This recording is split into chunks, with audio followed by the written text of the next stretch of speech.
आपने देख लिया ना, जैसे ही शफीक साहब कुछ बोल रहे थे तो उन्होंने कहा शहर समझोगे तो मिट जाओगे, आगे कुछ नहीं कहा। तो जावेद साहब उठे और कहा कि आप ही बताओ। मैंने कहा अगर दम है आप में, मैंने कहा इसमें कौन सा खर्चा लगता है, शहर सिर्फ इतना है समझोगे तो मिट जाओगे हिंदुस्तान वालों, तुम्हारी दास्तान होगी दास्तानों में। तो उसके बाद आपने देख लिया ये सारे मुझे बरस पड़े और उन्होंने ये तक कह दिया कि इंजीनियर रशीद को चौराहे में फांसी देनी चाहिए। तो आज दुनिया को पता लगना चाहिए असेंबली जो है इसमें पीडीपी के जो एमएलए और बीजेपी के एमएलए ये तो दहशतगर्द, असली दहशतगर्द तो यही है। जो लोग जाकिर मूसा और बुरहान को दहशतगर्द कहते थे ये तो प्रोटेक्टेड दहशतगर्द हैं। तो आज दुनिया को पता लगा। और दूसरी बात जीएसटी की जहां तक बात है, इन्होंने 29 स्टेट में लगा दिया, जेएंडके में नहीं लगा सके। इससे साबित हुआ कि जेएंडके जो है एक डिस्प्यूटेड इलाका है। मैंने इसीलिए फ्लोर ऑफ द हाउस ने कहा, जो आपने भी देख लिया कि मोदी तेरे हाथों में वो लकीर नहीं है, कश्मीर तेरे बाप की जागीर नहीं है। तो इस पर गुस्सा क्यों? अगर मोदी की जागीर होती बिहार, राजस्थान, नागालैंड की तरह कश्मीर भी हिंदुस्तान का ऐसा होता फिर तो जीएसटी लग गया होता। लगा क्यों नहीं सकते हैं अगर उन्होंने अपनी मां का दूध पिया है?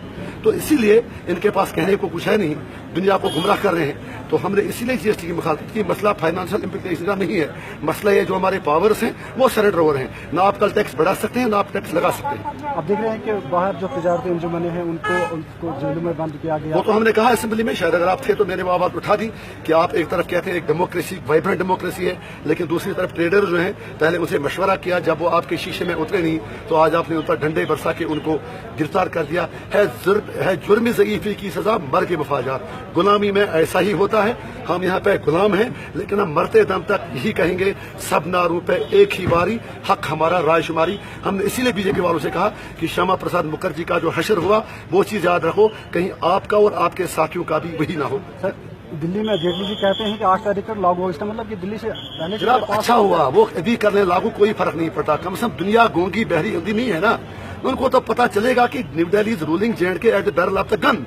दे have lost the battle in Jammu and Kashmir and now they are taking extra constitutional and unconstitutional measures. हमें उससे कोई फर्क पड़ने वाला नहीं है। इससे तो जो कश्मीरियों की तारीख मज़ाहिमत है वो पूरी दुनिया को पता चलता है कि कश्मीरी हक बात बोलते हैं।